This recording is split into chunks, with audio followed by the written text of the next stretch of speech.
Hello everyone, welcome to the channel e prep. तो last video में हम लोगों ने क्या पढ़ा है कि एसिड्स क्या होते हैं, बेसिस क्या होते हैं, उनका बेसिक डेफिनेशन देखा था और न्यूट्रलाइजेशन के बारे में पढ़ा था।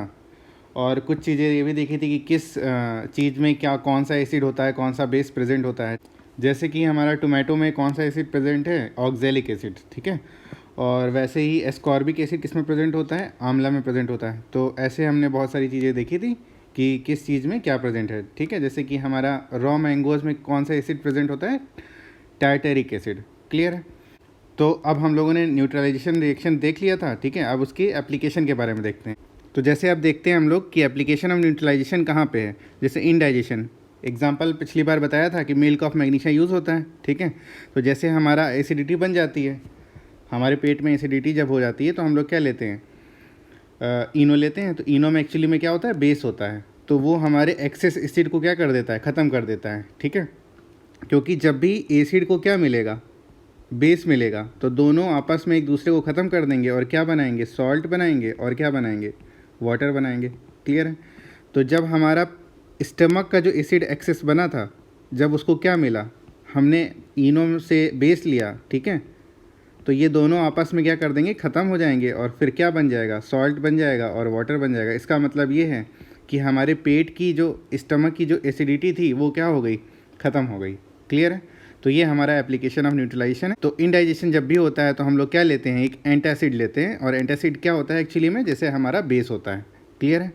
वैसे ही अगर आपको चींटी काटती है कभी, ठीक है, और अगर ज़्यादा मतलब आपको खुजली हो रही है तो आप क्या लगा लो, वहाँ पे बेकिंग सोडा लगा लो, ठीक है। क्योंकि एंट के बाइट में कौन सा एसिड होता है, बताया गया था, फॉर्मिक एसिड। तो फॉर्मिक एसिड को ख़त्म करना है तो बेस डालना पड़ेगा। तो बेकिंग सोडा जैसे ही आप लगाओगे तो वो एसिड क्या हो जाएगा, न्यूट्रलाइज हो जाएगा, क्लियर है। या कोई कैलमाइन सोल्यूशन एक होता है, एक्चुअली में उसमें क्या प्रेजेंट होता है, जिंक कार्बोनेट। और जिंक कार्बोनेट खुद में क्या है, जिंक कार्बोनेट एक्चुअली क्या है हमारा, खुद में क्या है, ये बेस है, क्लियर है। तो कैलमाइन सोल्यूशन में क्या होता है, जिंक कार्बोनेट होता है और जिंक कार्बोनेट खुद क्या होता है, एक बेस होता है। तो फिर से वही है कि एसिड एंट बाइट में था और उसको ख़त्म किया गया किससे, बेस से, क्लियर है। तो बेकिंग सोडा लगा लो या कैलमाइन सोल्यूशन लगा लो, क्लियर है।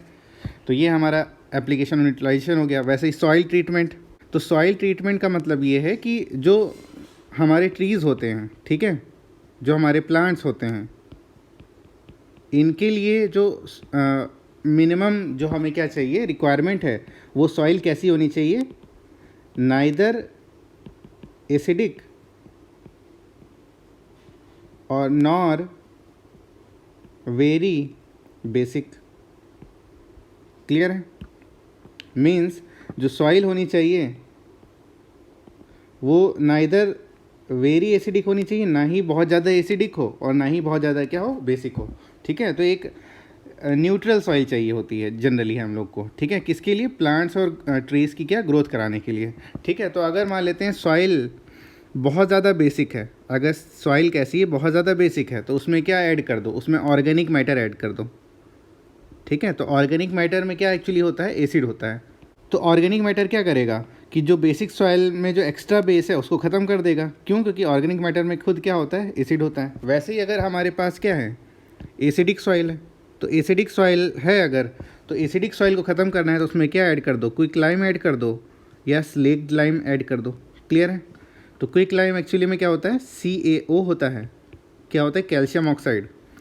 क्विक लाइम में क्या होता है, क्विक लाइम क्या होता है एक्चुअली में, कैल्शियम ऑक्साइड। और स्लेक्ड लाइम क्या होता है, CaOH होल ट्वाइस होता है, कैल्शियम हाइड्रोक्साइड होता है। और दोनों ही ये क्या है, बेस की तरह काम करते हैं, ठीक है। तो एसिडिक सॉइल को अगर न्यूट्रल सॉइल बनाना है तो क्या ऐड करना पड़ेगा, क्या ऐड करना पड़ेगा, बेस ऐड करना पड़ेगा। और क्या ऐड किया हमने जनरली, तो जनरली क्या ऐड किया जाता है, क्विक लाइम या स्लेक्ड लाइम ऐड कर दिया जाता है। उससे वो सॉइल क्या हो जाती है, सही हो जाती है और फिर क्या हो जाता है, उसमें ग्रोथ होने लगती है अच्छी, क्लियर है। तो ऐसे ही ये हमारा क्या है, एप्लीकेशन ऑफ न्यूट्रलाइजेशन थे। तो यहाँ पे सबको ध्यान रखना है, ये इतना पूछा जा सकता है किसी भी तरीके से, ठीक है। तो क्लियर है, तो ये हो गया। अब आगे आते हैं हम लोग कुछ बेसिक रिएक्शंस देख लेते हैं। तो हमारे जो एसिड्स और बेसिस होते हैं, जब ये रिएक्शन करते हैं किसके साथ, मेटल के साथ, ठीक है। तो जब भी कोई एसिड या जब भी कोई बेस रिएक्शन अगर पॉसिबल है मेटल के साथ, तो वो क्या बनाएगा, एसिड बेस मेटल के साथ क्या बनाते हैं, सॉल्ट बनाते हैं प्लस हाइड्रोजन गैस बनाते हैं। क्लियर है। जैसे नॉर्मल एक रिएक्शन लिख लेते हैं यहाँ पे कि हमारे पास क्या है, सोडियम है, सोडियम मेटल है, और सोडियम मेटल मान लेते हैं HCl से रिएक्शन कर रहा है। तो सोडियम से HCl से रिएक्शन करेगा तो क्या बनाएगा, NaCl बनाएगा प्लस H2 गैस बनाएगा। क्लियर है। तो ये हमारा क्या बन गया, रिएक्शन हो गई है। ठीक है, और ये हो गया हमारा रिएक्शन। क्लियर है, इसमें कोई डाउट तो नहीं है। तो बिल्कुल ये बेसिक है। तो हमें ध्यान रखना है, एसिड और बेस जब भी मेटल के साथ रिएक्ट करता है तो क्या बनाता है, सॉल्ट। तो ये हमारा मेटल था और ये हमारा क्या है, एसिड है, और ये क्या है, सॉल्ट है, और ये हमारी हाइड्रोजन गैस है। क्लियर है। तो एसिड बेस मेटल के साथ रिएक्ट करेगा तो क्या बनाएगा, सॉल्ट और हाइड्रोजन गैस बनाएगा। क्लियर है। और जनरली क्या होता है, ये रिएक्शन सारे मेटल्स के साथ पॉसिबल नहीं होती है, तो वही यहाँ पे लिखा हुआ है, however this reaction is not possible with every metal. ठीक है, मतलब सारे ही रिएक्शन नहीं कर सकते। ठीक है, कौन सी रिएक्शन करेंगे वो आगे अभी थोड़ा सा पढ़ लेंगे। ठीक है, नेक्स्ट चैप्टर जब पढ़ेंगे नॉन मेटल्स और मेटल्स, ठीक है, वहाँ पर बता दिया जाएगा कि कौन कौन सी रिएक्शन मेटल के साथ पॉसिबल है एसिड की और कौन कौन सी पॉसिबल नहीं है। अब यहाँ पे एक नोट करने वाली बात क्या है, जो हाइड्रोजन गैस होती है ये एक्चुअली में क्या प्रोड्यूस करती है, एक पॉपिंग साउंड प्रोड्यूस करती है ऑन बर्निंग। मतलब अगर बर्न करोगे हाइड्रोजन गैस को तो उसमें एक हल्का सा क्या लाइट साउंड आता है। ठीक है, तो ये हमें ध्यान रखना है, ऐसा क्वेश्चन पूछा जा सकता है। दूसरा, यहाँ पे रिएक्शन देखते हैं, मेटल कार्बोनेट्स और बाइकार्बोनेट्स विद एसिड्स कैसे रिएक्शन करते हैं। ठीक है, तो जब मेटल कार्बोनेट्स और बाइकार्बोनेट्स, ठीक है, तो जैसे कार्बोनेट्स का मतलब क्या, जैसे Na2CO3 हो गया, ये हो गया मेटल कार्बोनेट, इसको कहते हैं सोडियम कार्बोनेट, और NaHCO3 ये हो गया हमारा बाइकार्बोनेट। और बाइकार्बोनेट्स को और भी क्या कहते हैं हम लोग, हाइड्रोजन कार्बोनेट भी कहते हैं। बाइकार्बोनेट्स को और क्या कहा जाता है, हाइड्रोजन कार्बोनेट भी कहा जाता है।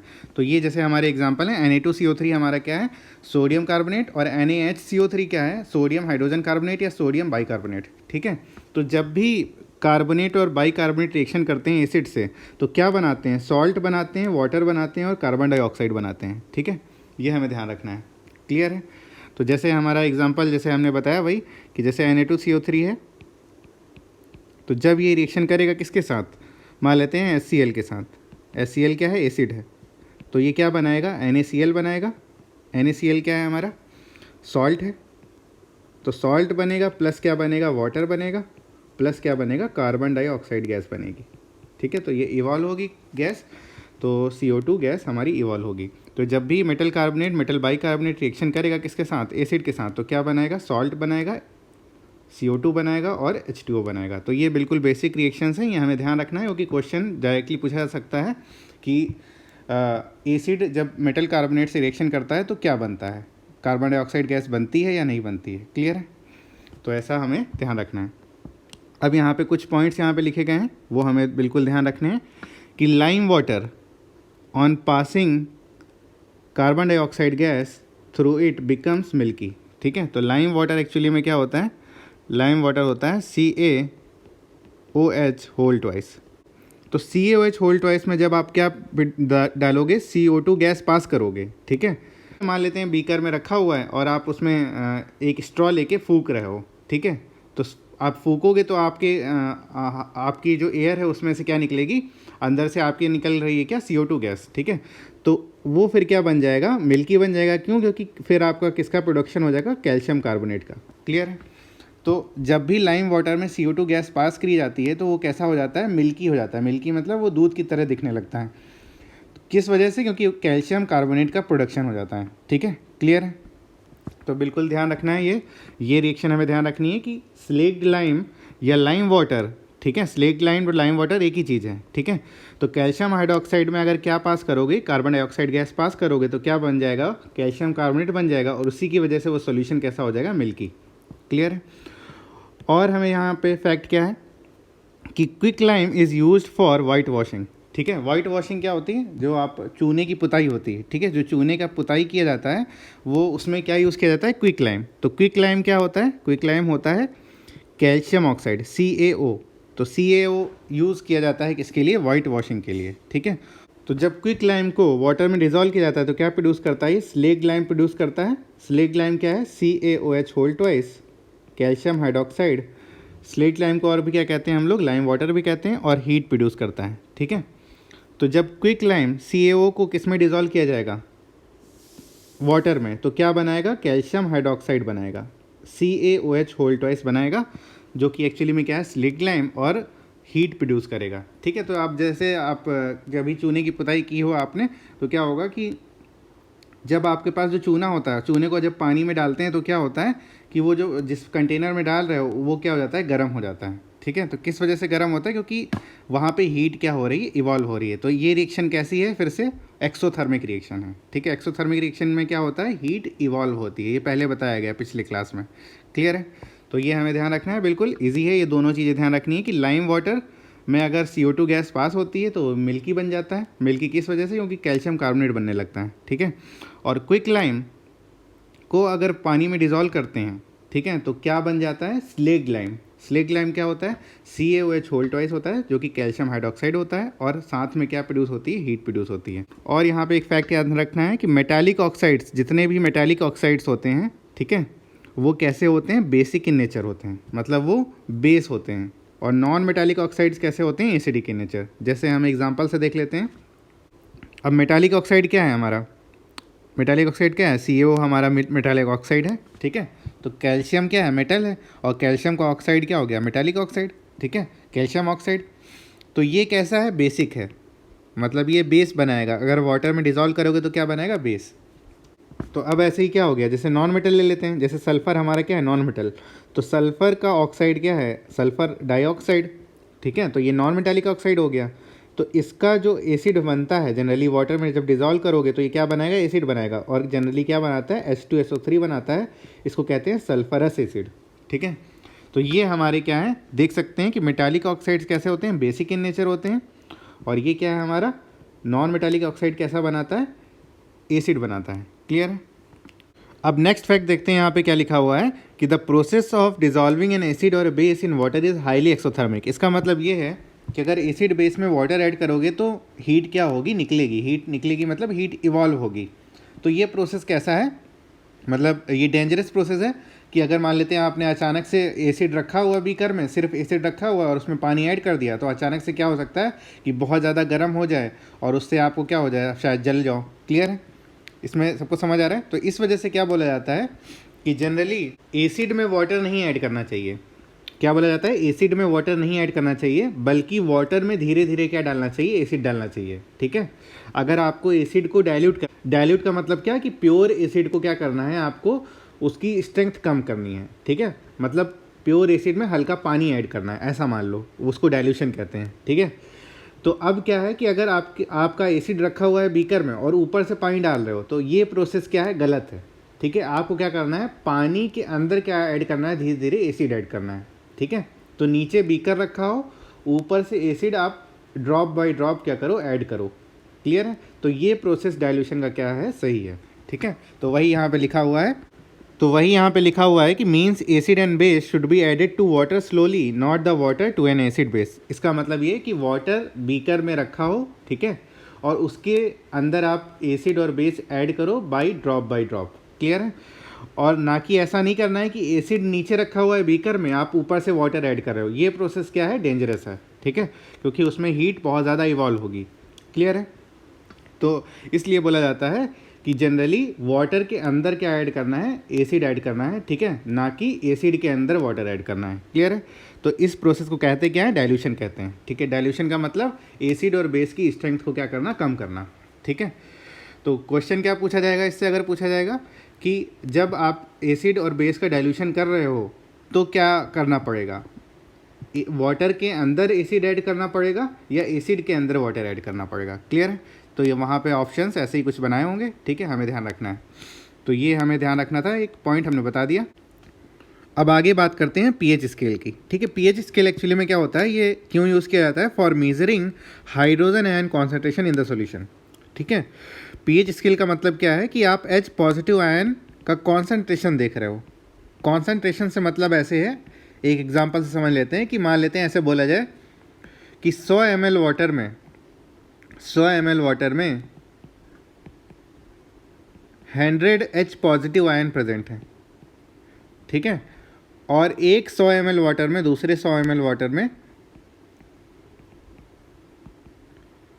200 H पॉजिटिव आयन प्रेजेंट है, ठीक है।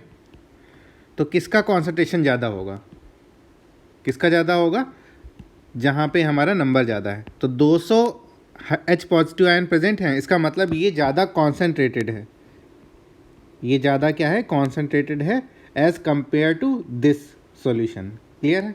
तो कॉन्सेंट्रेशन से मतलब ये है कि एक एग्जांपल बता दिया कि 100 ml वाटर में कितना H पॉजिटिव आयन प्रेजेंट है, वही उसका क्या हो गया, कॉन्सेंट्रेशन हो गया। क्लियर है। तो पीएच स्केल क्यों यूज होता है, for measuring H positive ion concentration in the solution, ठीक है। और पीएच स्केल की वैल्यू जो होती है वो 0 से कहाँ तक की होती है, 14, ठीक है। 0 से 14 तक जनरली यूज़ होता है, और ये किस टेम्परेचर पे, 25 डिग्री सेल्सियस पे, ठीक है। तो कभी पूछा जाए पीएच स्केल जो जनरली लेते हैं वो किस टेम्परेचर पे लेते हैं, 25 डिग्री सेल्सियस पे लेते हैं, ठीक है। तो 0 से 14 इसकी क्या होती है, वैल्यू होती है। 0 फॉर हाईली एसिडिक, ठीक है। अगर मान लेते हैं 1 है पीएच, इसका मतलब वो सॉल्यूशन कैसा है, बहुत ज़्यादा एसिडिक है। 2 पीएच है तो भी बहुत ज़्यादा एसिडिक है। क्लियर है। 0 है तब तो बहुत ही ज़्यादा है। अगर मान लेते हैं 13 है पीएच, इसका मतलब वो अब बेसिक की तरफ जा रहा है, तो अब बेसिक हो चुका है सॉल्यूशन, ठीक है। और 12 है तो भी बेसिक है, और 14 तो हाईली बेसिक है। क्लियर है, सबको समझ आ रहा है। तो पीएच की वैल्यू जो होती है 0 से 14 के बीच होती है, और 0 हाईली एसिडिक होता है, 14 हाईली बेसिक होता है या हाईली एल्कलाइन कह सकते हैं। क्लियर है। और दूसरा ये कि जितना ज़्यादा हायर पीएच वैल्यू होगा, ठीक है, higher the pH value lower will be the H positive ion concentration. इसका मतलब ये है कि pH इक्वल टू 1 है और pH इक्वल टू 4 है, तो किसके अंदर H पॉजिटिव आयन ज़्यादा होगा, किसके अंदर ज़्यादा होगा, इस वाले के अंदर H पॉजिटिव आयन क्या होगा, ज़्यादा होगा, ठीक है। मोर H पॉजिटिव आयन होगा एज़ कंपेयर टू यहाँ पे।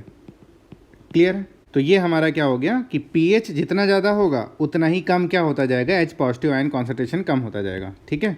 और दूसरी तरीके से देखा जाए कि जितना ज़्यादा pH होता जाएगा, जितना ज़्यादा pH होता जाएगा उतना ही ज़्यादा क्या होता जाएगा, OH निगेटिव आयन कॉन्सेंट्रेशन होता जाएगा। इसका मतलब ये है कि pH इक्वल टू 9 है और pH इक्वल टू 12 है, तो OH निगेटिव आयन कॉन्सेंट्रेशन कहाँ पे ज़्यादा है, तो OH निगेटिव आयन यहाँ पे, OH निगेटिव आयन यहाँ पे। तो किसका OH निगेटिव आयन कॉन्सेंट्रेशन ज़्यादा होगा, जिसका pH ज़्यादा है। तो किसका pH ज़्यादा है, 12 वाले का pH ज़्यादा है, तो इसका OH निगेटिव आयन कॉन्सेंट्रेशन क्या होगा, ज़्यादा होगा, मोर होगा। क्लियर है।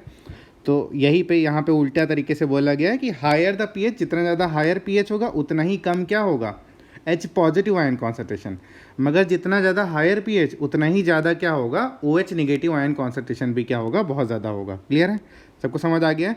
तो हायर pH यहाँ पे लिख देते हैं, यहाँ पे लिख देते हैं क्या, कि हायर pH से मतलब क्या है, कि हायर pH है तो लो क्या होगा, H positive ion concentration,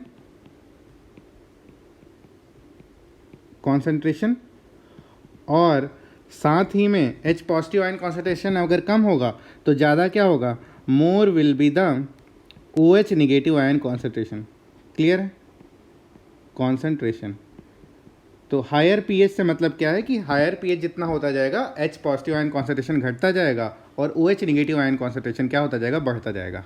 clear है, बिल्कुल इजी है, हमें ध्यान रखना है, बस ये फैक्ट्स हैं, हमें ध्यान रखने हैं इतनी, ठीक है। इससे ज़्यादा आपके एग्जाम में आना ही नहीं कुछ, ठीक है। तो pH अगर 7 है, pH अगर 7 है तो सॉल्यूशन क्या कैसा हो जाता है, न्यूट्रल सॉल्यूशन, मतलब अब वो ना ही एसिडिक है ना ही क्या है, बेसिक। तो pH 7 का मतलब क्या है, न्यूट्रल सॉल्यूशन। क्लियर है।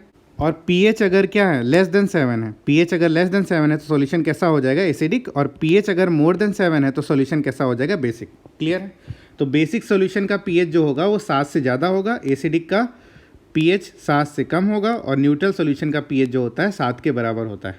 क्लियर है, बिल्कुल इजी है, ये हमें ध्यान रखना है, इससे ज़्यादा आपके में कुछ पूछना नहीं है, ठीक है। अब यहाँ पे कुछ pH दिए हुए हैं, हमें ध्यान रखने हैं, क्योंकि एग्जाम में पूछा जा सकता है कि प्योर ब्लड का pH कितना होता है। तो प्योर ब्लड का pH किसके आसपास पूछा जाएगा कि 7 से 8 के बीच होता है, तो आंसर क्या हो जाएगा, 7 से 8। क्लियर है। तो एक्चुअल में क्या pH होता है, 7.4।